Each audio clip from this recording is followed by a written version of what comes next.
parler de la part de Dieu au nom puissant de Jésus-Christ.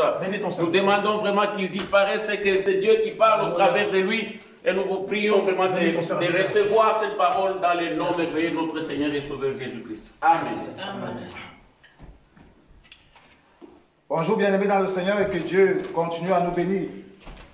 C'est avec grand plaisir que je dis merci à Dieu de nous avoir encore accordé tous la vie afin que nous puissions nous tenir encore ce matin devant le trône de grâce pour partager sa parole. Surtout pour écouter encore ce qu'il a à nous dire ce matin. Ce matin, nous allons parler des raisons pour lesquelles nos prières ne sont pas exaucées. Beaucoup de chrétiens, lorsqu'on les entend parler, beaucoup de chrétiens prient, beaucoup de chrétiens jeûnent, beaucoup de chrétiens multiplient même des jeûnes et de prières, d'éveiller. Ils vont à l'église, ils font tout ce qu'il y a lieu de faire comme un chrétien, mais cependant, ils ont l'impression que leurs prières ne sont jamais exaucées. Ils ont l'impression qu'ils sont toujours en train de ramer. Ils ont l'impression que Dieu leur a tourné le dos. Beaucoup sont plongés dans... Ils sont en train de se noyer dans des lacs de problèmes, dans des rivières de problèmes, dans des océans de problèmes. Beaucoup traînent à longueur d'année des problèmes divers. Beaucoup cherchent depuis à se marier. Beaucoup cherchent longtemps à avoir un travail. Beaucoup cherchent longtemps à avoir des enfants. Beaucoup cherchent longtemps à avoir une vie stable. Beaucoup cherchent à se débarrasser aussi des esprits impurs qui les menacent chaque nuit. Beaucoup ont prié pour être délivrés des esprits de nuit, des femmes et des maris de nuit. Beaucoup ont longtemps prié, multiplié des jeunes pour être délivrés des nourritures nocturnes qui sont là pour empoisonner la vie des uns et des autres, qui sont là pour créer des blocages, qui sont là pour limiter la progression de chaque personne. Alors que Dieu dit dans sa parole que voici, j'ai formulé pour toi des projets de paix et des projets de bonheur. Mais quelquefois, ces projets de paix et de bonheur semblent si loin de nous qu'on a l'impression qu'on est venu accompagner d'autres personnes sur la terre. Mais personne n'est venu sur cette terre pour accompagner qui que ce soit. Nous sommes le fruit d'une bonne réflexion de Dieu. Nous sommes le fruit d'une bonne réflexion mûrie de Dieu. Personne n'est là au hasard. Mais tu es là parce que Dieu l'a voulu. Qu'importe les circonstances dans lesquelles tu es né, ça ce n'est pas un problème. Et ce n'était non plus un problème de là où Jésus était né. Jésus était né dans un endroit où beaucoup de personnes n'aimeraient pas y naître. Mais le problème était qui était né dans cet endroit. La question de savoir également qui est né dans ces circonstances-là. Si tu es né, c'est parce que Dieu l'a voulu et Dieu l'a décidé ainsi. Et Dieu l'a décidé ainsi, c'est pour cela qu'il a formulé pour toi dans ce monde des projets de paix et non des projets de malheur. Il est venu te donner l'espérance. Il a envoyé Jésus-Christ de Nazareth sur la terre. Jésus a vaincu la mort et il a vaincu le pouvoir de la mort. Et il pouvait dire à Abraham, y a-t-il quelque chose qui peut m'embarrasser dans ta vie? En réalité, il n'y a rien qui peut embarrasser Dieu. Ta situation ne peut embarrasser Dieu. Ton problème ne peut embarrasser Dieu. Aussi grand soit-il, qu'importe le nom ronflant il porte, il ne peut embarrasser Dieu. Même si on l'appelait cancer, même si on l'appelait stérilité, même si on l'appelait je ne sais quoi d'autre, mais il n'y a rien qui peut dépasser Dieu dans ta vie. Et il n'y a rien qui dépassera Dieu. Parce que Dieu est si puissant. La Bible dit que c'est lui qui a créé le ciel et la terre. Alors quelqu'un qui a vaincu la mort, qu'est-ce qui peut le dépasser? Nous tous, la plupart des hommes, ils ont peur de la mort. Les plus riches comme les plus pauvres, ils ont peur de la mort. Mais nous croyons en Jésus-Christ de Nazareth, lui qui a vaincu le pouvoir de la mort. Et c'est pour cela qu'il dit dans sa parole, mais si Dieu est avec nous, qui peut être contre nous? Alors si Dieu marche devant toi, personne ne peut être contre toi. Et personne ne peut arrêter la main de Dieu dans ta vie. Personne ne peut mettre un frein dans la progression du miracle de Dieu dans ta vie.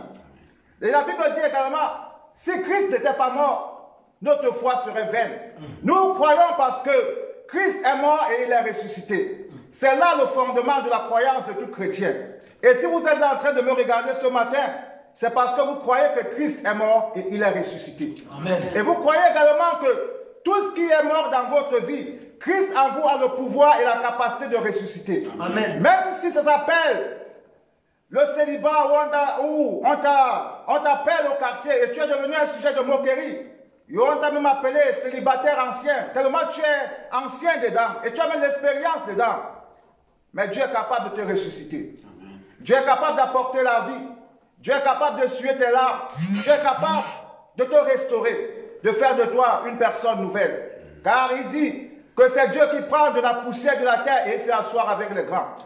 L'importance, c'est de continuer à croire en Dieu. C'est de continuer à marcher avec Dieu. Mais qu'est-ce qui se passe entre notre vie et la réalité que Dieu dit?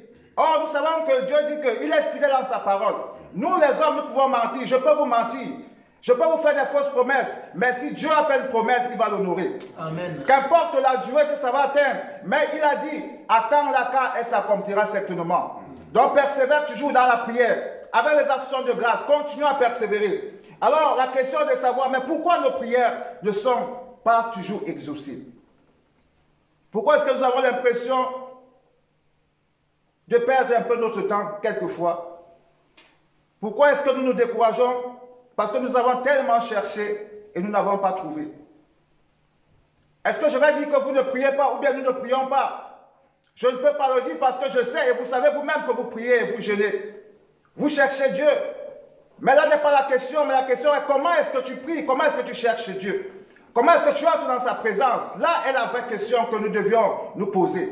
Quelqu'un a dit, si tu te poses des bonnes questions, tu auras que des bonnes réponses. Alors pose-toi des bonnes questions.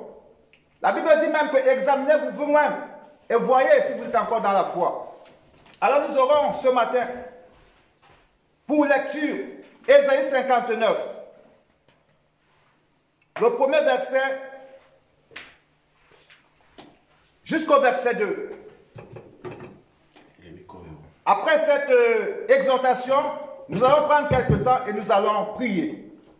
Nous allons prier vraiment pour que Dieu, de grâce et de bénédiction, puisse vraiment faire quelque chose de bien ce matin dans la vie des uns et des autres. Le verset dit, 59 dit, non. Et il est ferme là-dessus. Ésaïe dit, non. La main de l'Éternel n'est pas trop courte pour sauver. La main de Dieu n'est pas trop courte pour sauver. Quiconque dit que Dieu ne l'exauce pas, je dis non. La main de l'Éternel n'est pas courte pour te sauver. La main de l'Éternel n'est pas trop courte pour te visiter. Non.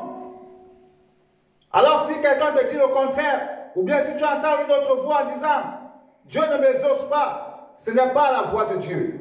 Parce que la Bible dit non, la main de l'Éternel n'est pas trop courte pour sauver, ni son oreille trop dure pour entendre. Car nous savons que Dieu est un Dieu omniprésent. Il est partout pour secourir ceux qui le cherchent, pour secourir ceux qui s'approchent à lui, pour secourir ceux qui crient à lui jour et nuit. Non, la main de l'Éternel n'est pas trop courte pour sauver. Ça peut être une déclaration de foi ce matin, en disant à ton problème, non, la main de l'Éternel ne sera jamais trop courte pour me sauver de ton emprise. Et je sais que l'Éternel me sauvera de ton emprise. Je sais que l'Éternel va me délivrer de tes chaînes, de tes captivités. Je sais et je crois que la main de l'Éternel va me sauver. C'est la confession et c'est la foi. La foi vient de ce qu'on entend et ce qu'on entend ne vient pas de moi. Mais ce qu'on entend vient de la parole de Dieu. Et ce que Dieu dit, c'est la vérité. Ce n'est pas ce que moi je dis, mais c'est ce que Dieu dit qui est la vérité. Alors il dit non, la main de l'Éternel n'est pas trop courte pour sauver, ni son oreille trop dure pour entendre. Mais, alors là vient un souci.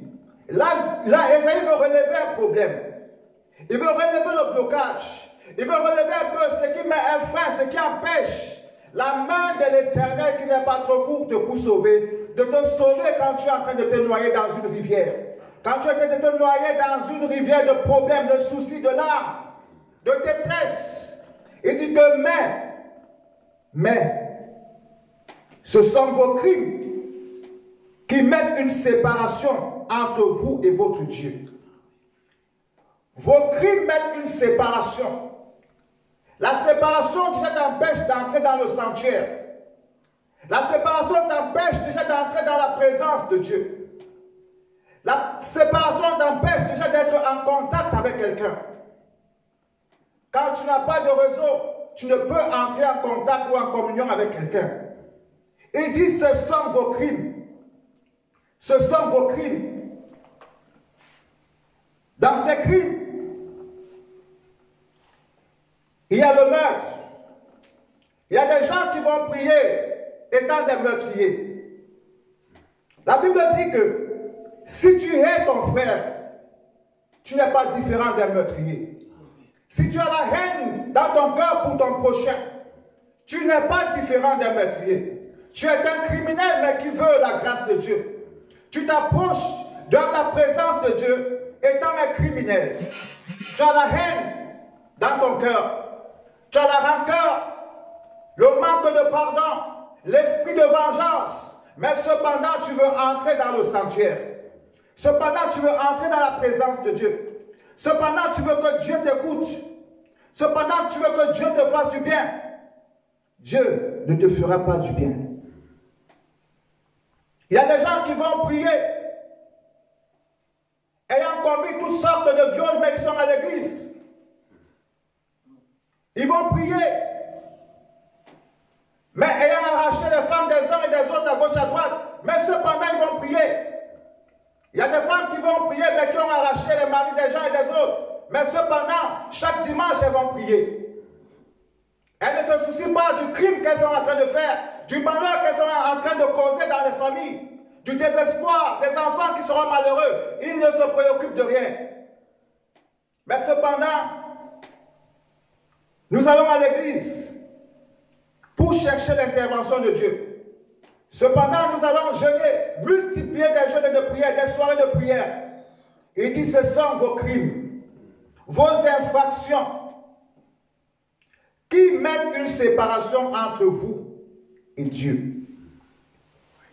Nous rencontrons également toutes ces choses aujourd'hui. Je ne parlerai pas des gens du dehors, mais je parlerai de vous et moi qui sommes chrétiens. Ce sont nos crimes qui mettent une séparation entre Dieu et nous. Et la suite nous dit, ce sont vos péchés qui vous cachent sa face. Ça, c'est une autre catégorie de personnes qui sont à l'église, qui sont dans le sanctuaire, mais cependant qui ne peuvent pas voir la face de Dieu. Parce qu'ils sont dans le péché. Parce qu'ils vivent dans le péché. Parce que le péché pour eux est une seconde nature. Je peux comprendre et je sais que nous sommes déjà tous des pécheurs. Mais il y a toujours une différence entre celui qui vit et celui qui peut tomber. Celui qui peut tomber a une conscience de se relever et de continuer sa marche. Mais celui qui vit dedans, il a une conscience obscurcie. Pour lui, c'est naturel. Pour lui, c'est normal. Tu n'as rien à lui dire. C'est normal. Il vient à l'église avec beaucoup de colère. Il est assis avec son frère à côté, mais cependant, il n'aime pas son voisin. Il n'aime pas son frère. Il a de la rancœur, de la colère dans son corps vis-à-vis de lui. Il n'a jamais cherché une réconciliation. Le manque de pardon, la masturbation, la pornographie. Mais cependant, dans le sanctuaire pour prier. Cependant, dans la présence de Dieu pour prier. Cependant, à l'église, pour élever les mains vers Dieu pour demander le secours. La Bible dit, ce sont vos péchés qui vous empêchent de voir la face de Dieu. Ce sont nos péchés qui nous empêchent de voir la face de Dieu. Il serait inutile de toujours prier dans cet état d'esprit. Nous devons changer notre façon de nous approcher de Dieu. Changer notre mentalité de prier. Nous devons bannir les crimes. Faire disparaître le péché dans nos vies. Faire disparaître tout ce qui ne peut honorer la présence de Dieu. Tout ce qui ne peut pas attirer la présence de Dieu. Nous devons les bannir afin de pouvoir prier pour avoir le secours de l'Éternel. Il est anormal que nous puissions continuer à multiplier des jeûnes de prière, mais sans résultat. Ce n'est pas normal. Je connais même quelqu'un qui est entré dans le jeûne de prière, mais quand il sort avec beaucoup de problèmes encore. Il est anormal que tu entres dans le jeûne de prière pendant que tu es en train de jeûner de prier. C'est en ce moment que les esprits des maris de nous se déchaînent encore pour coucher avec toi, pour te donner à manger la nuit. Ce n'est pas normal. Et ce n'est pas de la faute de Dieu. Mais c'est à nous de nous remettre en question, de nous poser les bonnes questions. Est-ce que Dieu ment? Mais Dieu ne ment pas. À qui la faute? À qui le problème? D'où vient le problème? D'où vient la mauvaise connexion? C'est quoi le problème dans ma vie?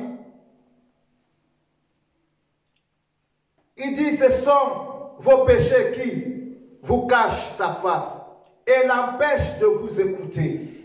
Quand tu ne peux voir la face de Dieu, Dieu ne peut même pas t'écouter. Dieu ne peut même pas t'écouter.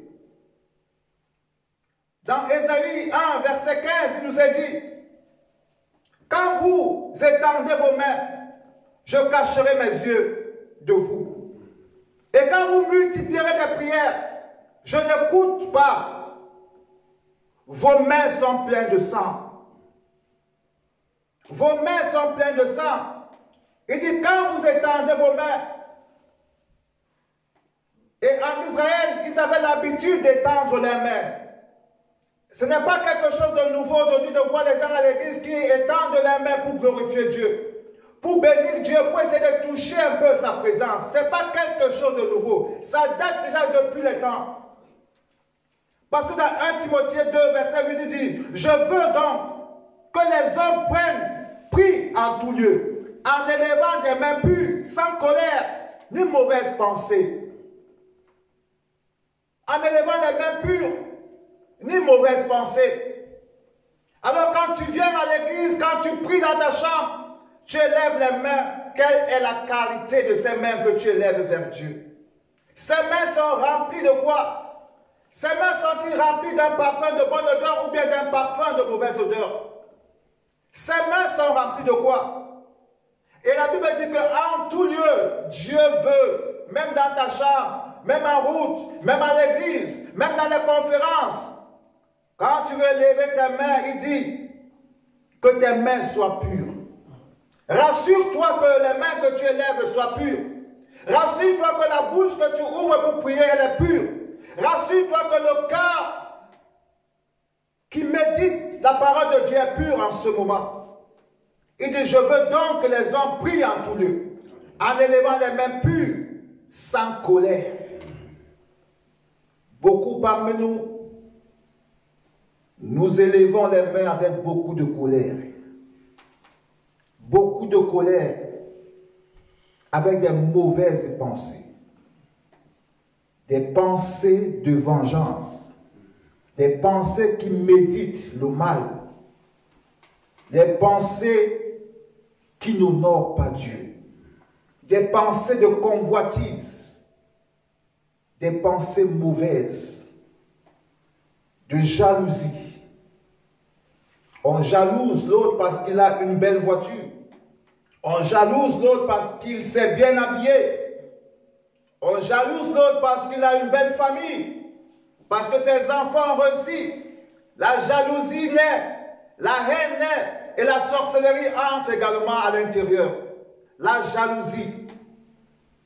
Mais cependant, on veut prier, mais avec un cœur jaloux.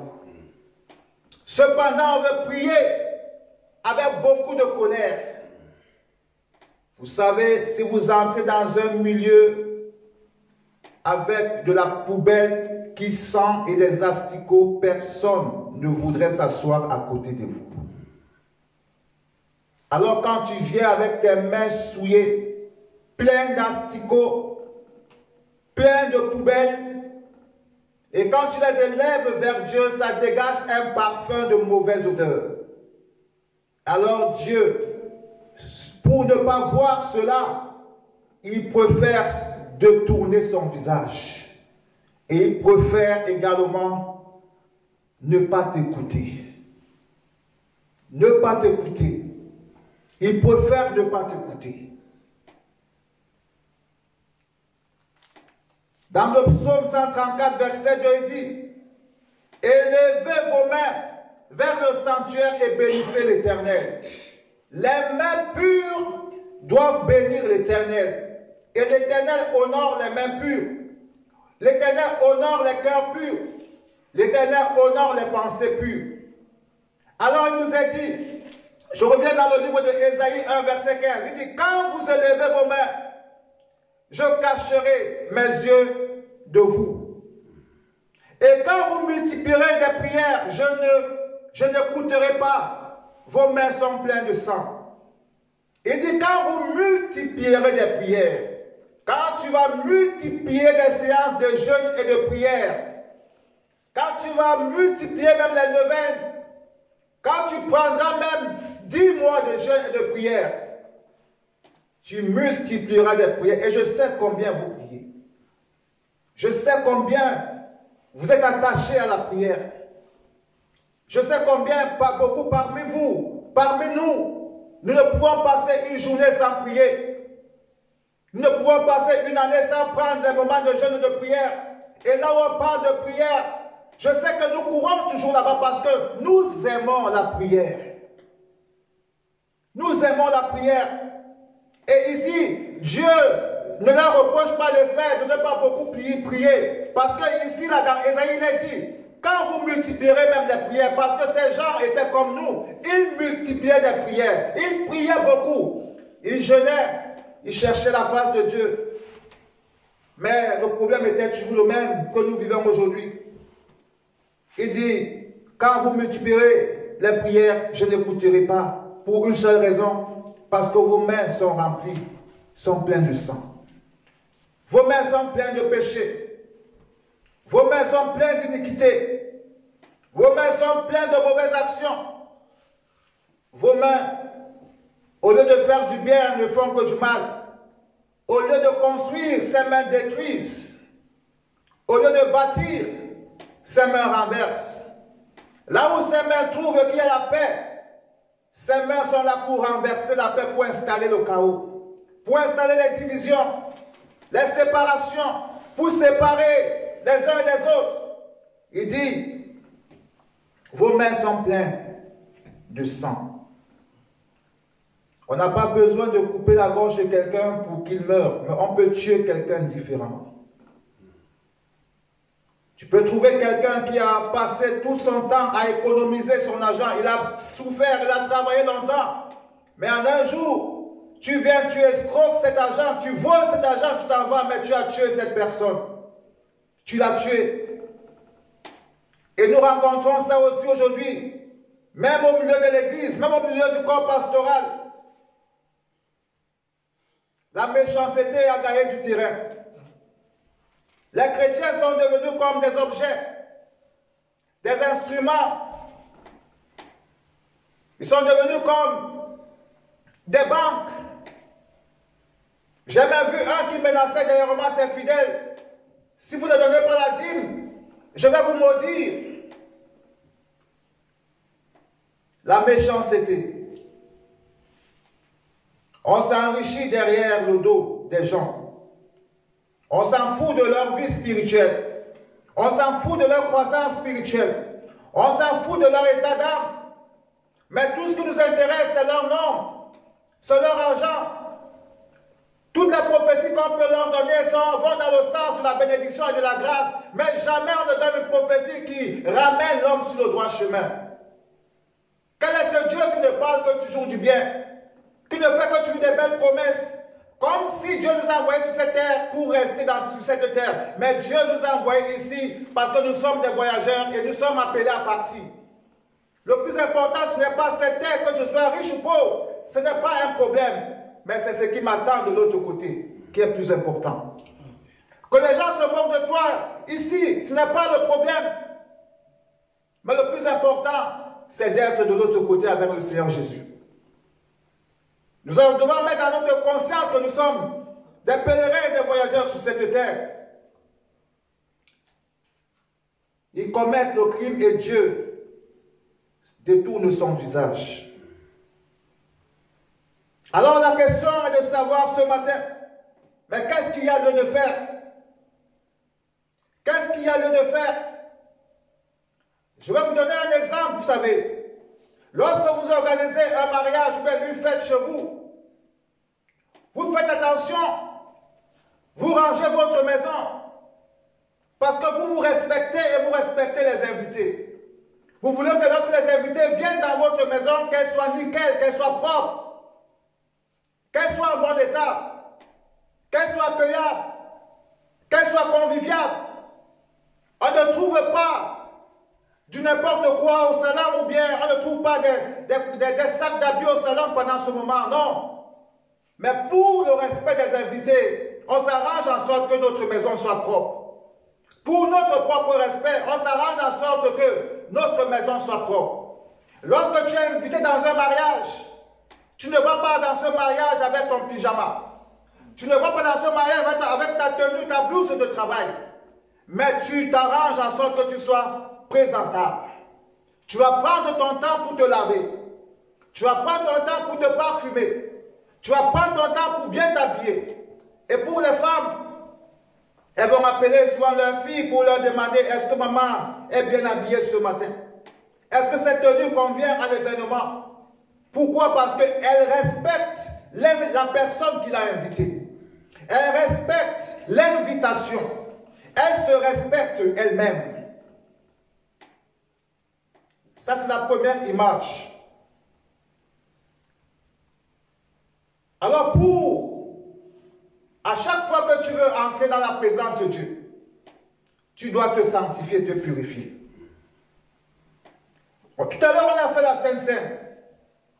Mais il est important de rappeler cela. On a pris quelques minutes de nous purifier, de nous sanctifier.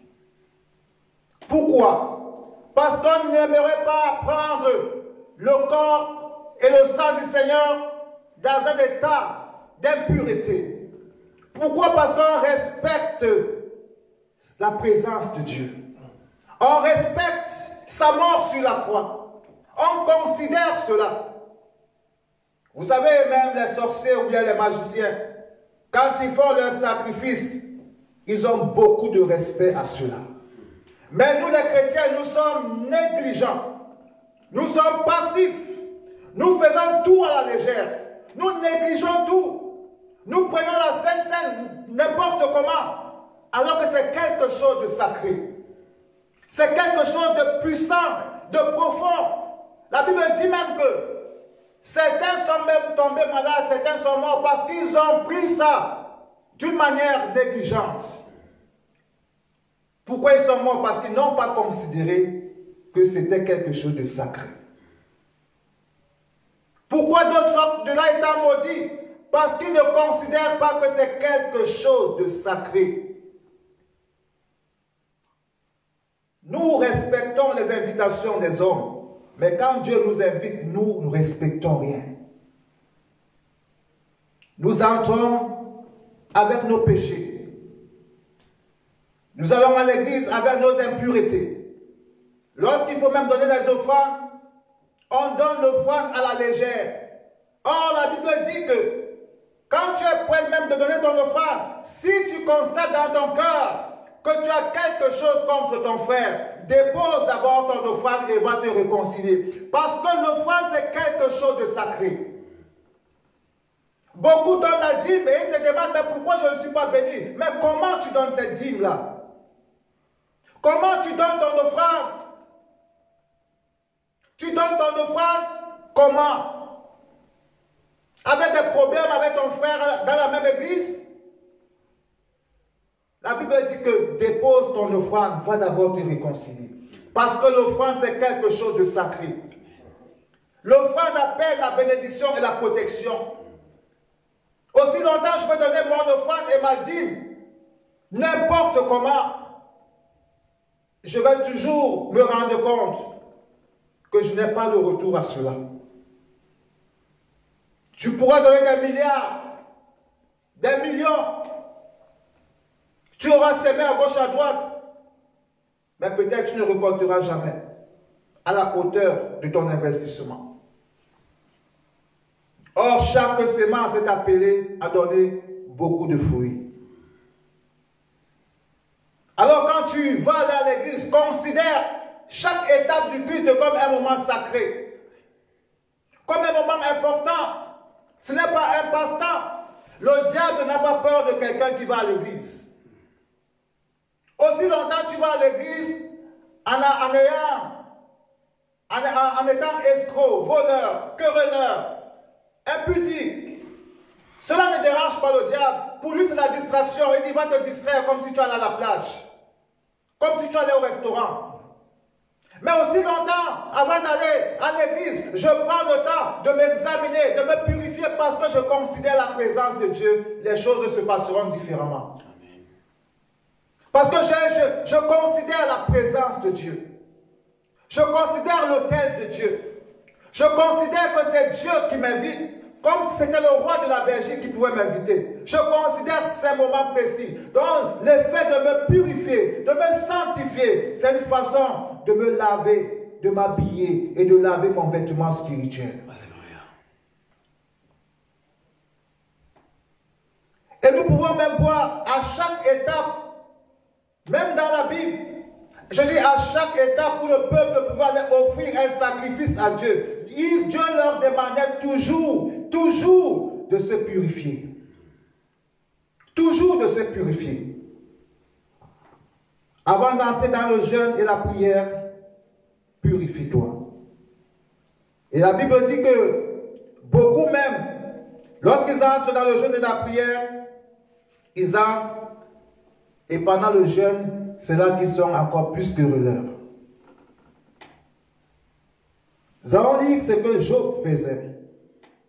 Et nous devons même le faire pour nos enfants, même avant de venir avec eux à l'église. Nous devons le faire pour nos enfants. Même avant de prier, c'est-à-dire même lorsqu'ils vont à l'école, nous devons avoir cette habitude comme Job, de sanctifier nos enfants. Job 1, verset 5 nous dit, et quand les jours des festins étaient passés, les jours des festins, c'est un moment où on se laisse toujours aller, où on peut faire n'importe quoi, où on peut pécher. Sous le coup de l'émotion ou de la joie, on peut se laisser aller. Il dit, et quand les jours du festin étaient passés, Job appelait et sanctifiait ses fils. Puis il se levait de bon matin et offrait pour chacun d'eux un holocauste. Car Job disait, peut-être mes fils ont-ils péché et ont-ils offensé Dieu dans leur cœur, car ainsi que Job avait coutume de faire. Il le faisait pour ses enfants. Avant d'aller prier même pour ses enfants, avant d'aller offrir un sacrifice avec ses enfants, il le faisait déjà pour eux. Pourquoi? Parce qu'il ne voulait pas que le péché de ses enfants soit un blocage à l'action qu'ils allaient poser avec Dieu. Avant de venir à l'église, avant d'aller prier pour tes enfants, tu dois les sanctifier. Parce que l'ennemi peut s'infiltrer au travers d'eux. Mais tu dois les sanctifier. Et vous savez, lorsque tu entres devant Dieu, les mains pures, le cœur pur, le diable n'a plus aucune raison de t'accuser devant Dieu. Quand l'ennemi ira t'accuser, quand Dieu va te regarder, il va voir quelqu'un de justifié. Le sang de Jésus est là permanemment pour nous laver et nous purifier de toute iniquité. Le sang de Jésus est là, en route, au travail, à la maison, au marché. Le sang de Jésus est là permanemment. Vous savez, quand tu as l'impression que tu transpires, tu as besoin de te laver, tu vas te laver parce qu'il y a de l'eau. Et quand tu as l'impression que tu es dans une saleté spirituelle, tu dois te laver avec le sang de Jésus qui est là permanemment. Le sang de Jésus est disponible. Ça ne s'achète pas au marché. C'est gratuit. Ça te poursuit tout le temps. Lave-toi. Lave-toi chaque fois que tu veux rencontrer ton Dieu. Je ne citerai pas beaucoup de versets, mais c'est-à-dire, Dieu disait à Moïse, ôtez vos souliers avant d'entrer dans ma présence. Sanctifiez-vous, purifiez-vous avant d'offrir telle offrande, avant d'offrir tel sacrifice. Sanctifiez-vous. Sanctifiez-vous. Avant d'aller rencontrer ton Dieu, sanctifie-toi. Sanctifie-toi. Sanctifie-toi. Nous sommes tous pécheurs. Et vous savez, l'effet de se sanctifier, c'est de reconnaître que nous sommes pécheurs. Et qu'il n'y a que la grâce de Dieu pour nous changer. Nous allons lire dans Hébreux, le dernier verset, Hébreux 9, à partir du verset 12.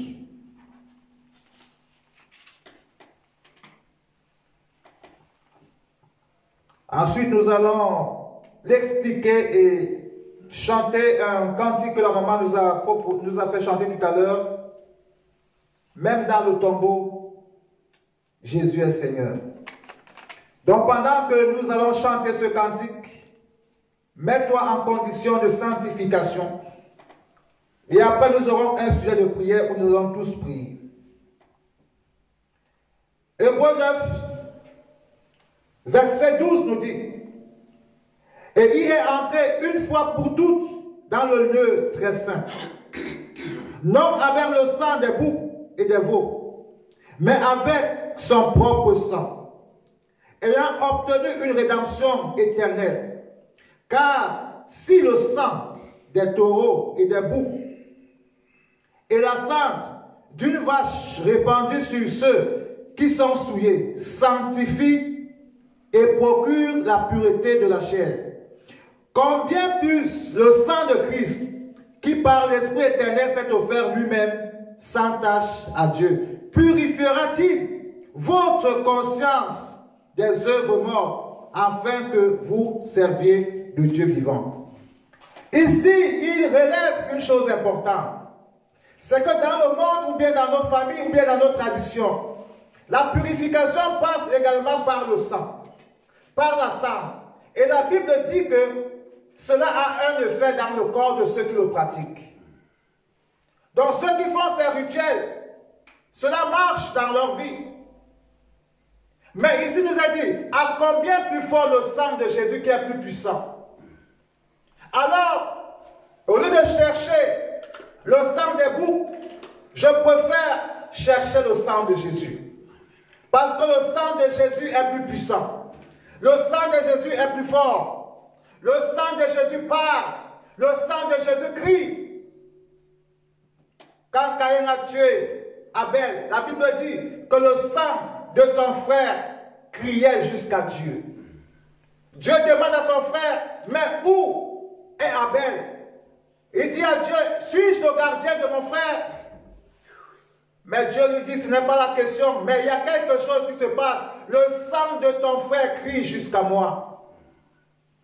Quand tu marcheras dans cette vie de sanctification permanente, couvert dans le sang de Jésus, à chaque fois que quelqu'un se dressera sur ton chemin, le sang de Jésus criera en ta faveur.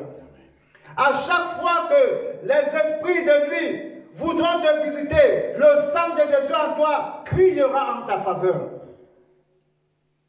Le sang de Jésus lave. Le sang de Jésus réconcilie. Le sang de Jésus guérit. Et le sang de Jésus purifie. Amen. Un seul sang, mais avec une diversité d'actions. Un seul sang, avec une diversité d'actions. Même dans le confinement, n'oublie jamais d'appliquer le sang de Jésus dans la vie de tes enfants et même dans ta vie. Car le premier confinement a eu lieu également en Égypte, et où Dieu a dit à Moïse que chaque enfant d'Israël applique le sang dans les linteaux des portes, afin que lorsque l'ange de la mort passera, que mes enfants soient épargnés. Lorsque l'ange de ce virus passera, Que le sang de Jésus crie en ta faveur et que tu sois épargné avec toute ta famille. N'oublie jamais d'appliquer ce sang. Il est si riche, il a toutes les vitamines, il a toutes les qualités nécessaires. Et je vais conclure en disant, en répondant à la question qui a été posée au début, pourquoi nos prières ne sont pas exaucées? Nos prières ne sont pas exaucées, non pas parce qu'on ne prie pas beaucoup, mais la manière avec laquelle nous entrons dans la présence de Dieu qui fait défaut. Nous entrons avec tous nos bagages, tous nos péchés. Et dans le conseil que Dieu nous donne ce matin, chaque fois que tu veux prier, considère que c'est un moment de rencontre avec une personnalité importante, qui est Dieu. À chaque fois que tu as l'intention de t'approcher de Dieu, considère Dieu, considère ces moments, considère l'invitation, examine-toi. Si tu te rends compte que tu n'es pas dans la vérité, réconcilie-toi, lave-toi, sanctifie-toi, revêt des vêtements spirituels nouveaux et maintenant tu peux prier. Même lorsque tu veux entrer dans le jeûne, prépare-toi à entrer dans le jeûne. Sanctifie-toi, demande pardon à Dieu et entre dans le jeûne. Concentre-toi dans le jeûne. Sors de ce jeûne et tu sortiras victorieux de ce jeûne. Tu sortiras avec une différence parce que tu as respecté Dieu. Tu n'es pas allé en pyjama devant la présence de Dieu. Tu n'es pas allé en tenue de travail de mécanicien dans la présence de Dieu. Tu n'es pas allé en sous-vêtements devant la présence de Dieu. Mais tu as pris le temps de le respecter. De respecter la présence de Dieu. Et la fidélité de Dieu t'accompagnera. Et Dieu te bénira. Et Dieu t'exaucera. La résurrection sera avec toi. Et la vie sera avec toi. Christ est la résurrection, il est la vie. Nous devons vivre la résurrection. Nous devons vivre la fécondité. Nous devons vivre la croissance. Nous devons vivre la paix. Même lorsque tu manques des moyens financiers, mais tu dois rester, c'est-à-dire tu dois être en paix. Tu dois être en paix. Alors que Dieu nous bénisse ce matin, nous allons donc chanter ce cantique. Pendant que nous le chantons, prends le temps. Si tu faisais quoi que ce soit, concentre-toi et sanctifie-toi. Sanctifie-toi. Sanctifie-toi avant de prier ce matin. Sanctifie-toi.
vivant. Mon âme bénit le Seigneur parce qu'il est vivant dans ta vie. Il est vivant au milieu de nous. Il est vivant ce dimanche. Il est vivant, Seigneur, où nous sommes. Il est vivant. Il est vraiment Seigneur. Il est le Seigneur de ta vie. Il est le Seigneur de ma vie. Il est le Seigneur de notre église. Il est le Seigneur de tes enfants. Il est le Seigneur de tes parents. Il est le Seigneur. Alléluia. Merci, Papa.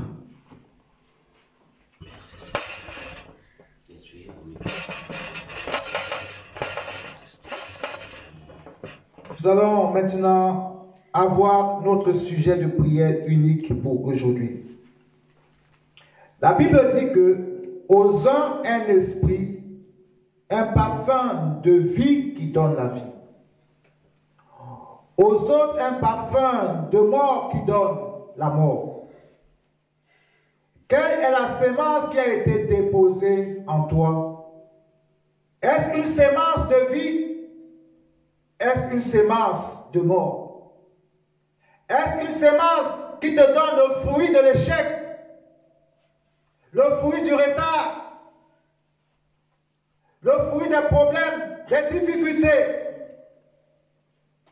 Nous allons prier. La Bible dit que la main de Dieu n'est pas courte pour sauver. Là où tu es, tu vas placer ta main dans ton ventre et tu vas prier. Tu vas dire à Dieu toute mauvaise sémence qui produisent les maladies, l'échec, la stérilité, le célibat dans ma vie, soit neutralisé par le sang de Jésus et détruit. Amen. Nous allons prier et vraiment prie avec foi. Tu es dans une atmosphère favorable parce que tu t'es sanctifié. Et l'oreille de Dieu est disposée maintenant à t'écouter. Commence donc à prier, à détruire ces sémences par l'autorité que Dieu t'a donnée, le pouvoir que Dieu t'a donné, le sang de Jésus qui est disponible pour te laver esprit, âme et corps, pour purifier tes démarches administratives,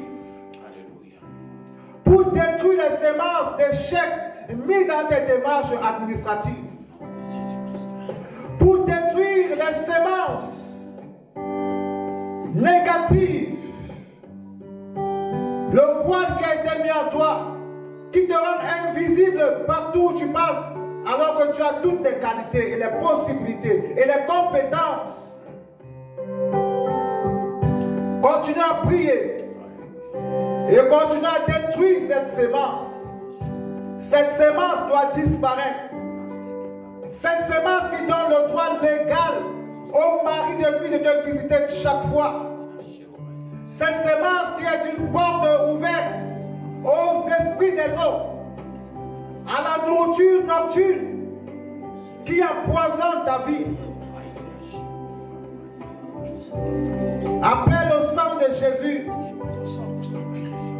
et que cette sémence meure. Que le feu du Saint-Esprit consume cette sémence. Toute sémence mise dans la vie de tes enfants.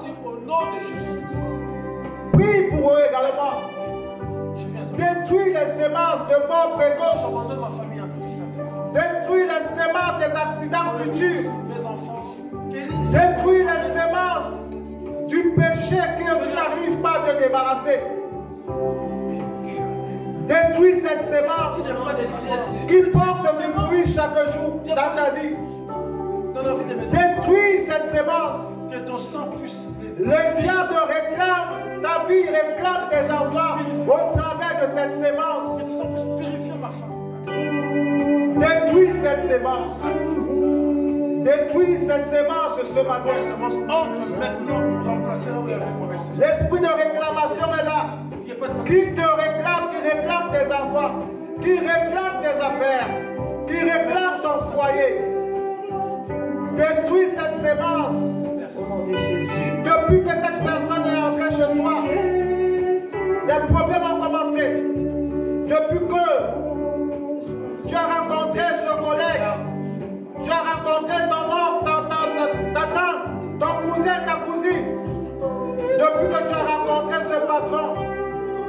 ta vie a changé négativement. Il y a eu une sémence qui a été mise en toi, qui réclame ta vie tous les jours. Cette sémence doit être détruite. Cette sémence doit être détruite. Tout est soumis à Dieu. À Dieu, tout le pouvoir, toute autorité. Tu as l'autorité de prier pour toi-même et les chaînes seront détruites. L'autorité de briser ces chaînes et ces chaînes seront brisées. Continue à prier. Applique le sang de Jésus dans ta maison. Touche même le sol de ta maison et applique le sang de Jésus. Le sang de Jésus a des oreilles. Le sang de Jésus parle. Le sol a des oreilles. La maison a des oreilles pour entendre ta prière ce matin. Et que tout esprit mauvais dans ta maison, dans ta vie, ce matin doit être soumis une fois pour tous. Soumis une fois pour tous. Tu dois les soumettre ce matin. Celui qui te lèvera contre toi tombera sous ton pouvoir. Ils doivent tomber ce matin sous ton pouvoir. Ils doivent tomber sous ton pouvoir.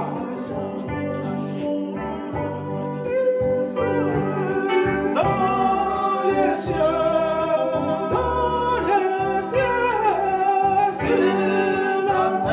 continue à prier là où tu es, car tout est soumis à toi ce matin. Tu as le pouvoir de soumettre toutes choses ce matin. Tu as le pouvoir de soumettre ce matin.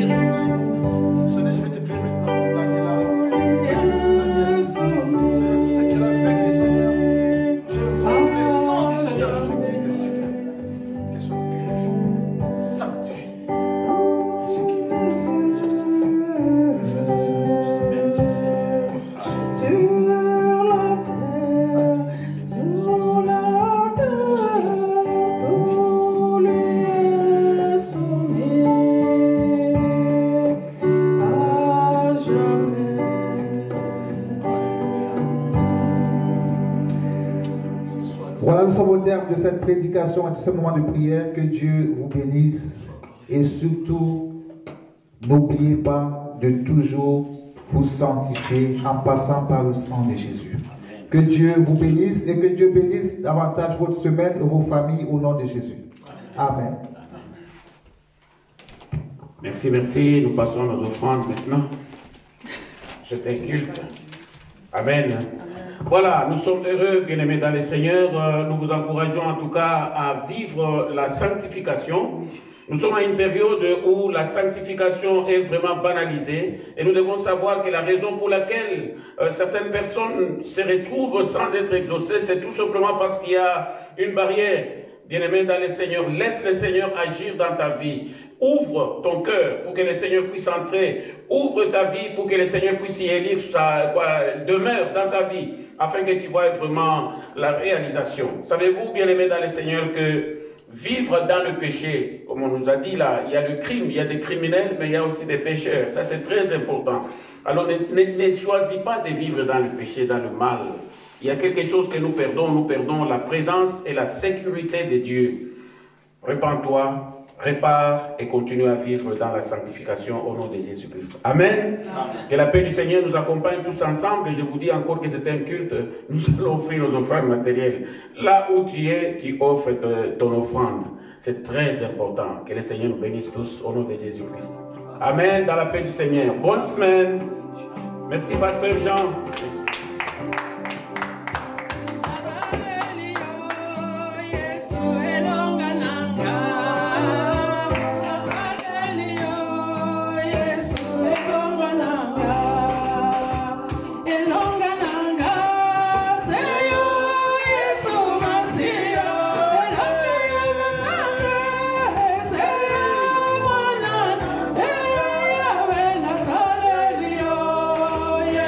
Hello.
Yahweh.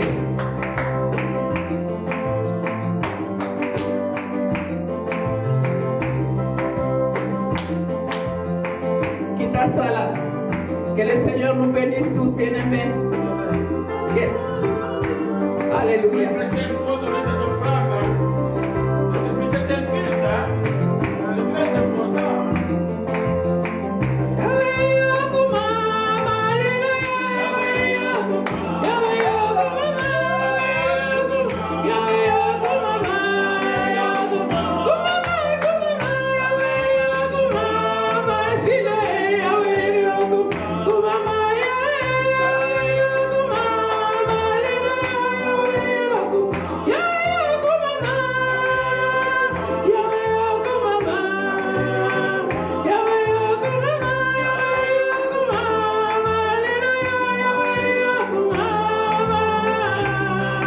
Merci Seigneur pour ce culte merveilleux que tu nous as donné.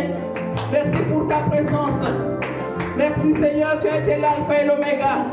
Nous voulons clôturer avec toi Seigneur. Reçois toute la gloire au nom de Jésus-Christ. Bien-aimés, n'oubliez pas le rendez-vous de mardi.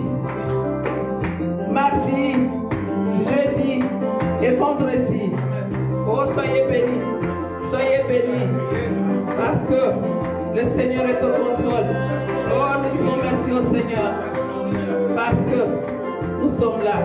Et chaque jour, sur Messenger, il y a la prière à 21h. Bien-aimés, restez connectés. Restez connectés. Alléluia. Nous restons connectés en présence de notre Seigneur.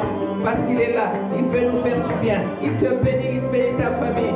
Oh, oh. Pasteur William soit béni. La Natman, Maman Malou soit béni. Oh, Ilou soit béni. Soyez bénis. Oh, Marie Gamel, que le Seigneur te bénisse. Grâce Prito, Maman Nana soit bénie. Oh, Fritina soit bénie. Sois bénie, sois bénie, sois bénie. Pascaline soit bénie. Oh, Viviane soit bénie. Que la grâce vous accompagne. Que la paix de l'Éternel soit dans vos maisons. Nous vous bénissons au nom de Jésus-Christ. Merci. Oh, chaque chose a un début et une fin. Nous clôturons ces instants merveilleux avec le Seigneur. Que la grâce et la paix de notre Seigneur nous accompagnent. Ayez une bonne semaine. Que ceux qui vont travailler soient sous le couvert du sang de Jésus-Christ. Je réclame ce sang sur moi-même qui va travailler sur notre Barmando, sur Maman Malou. Oh, sur tous nos bien-aimés qui vont au front. Nous les couvrons du sang précieux de Jésus-Christ. C'est ça notre protection. Le sang nous protège. Le Seigneur est là au-devant de nous. Au nom de Jésus-Christ, nous allons avec la victoire parce que le Seigneur est notre bouclier, notre protecteur. Akumama. Yahweh Akumama. Yahweh Akumama. Shiloh.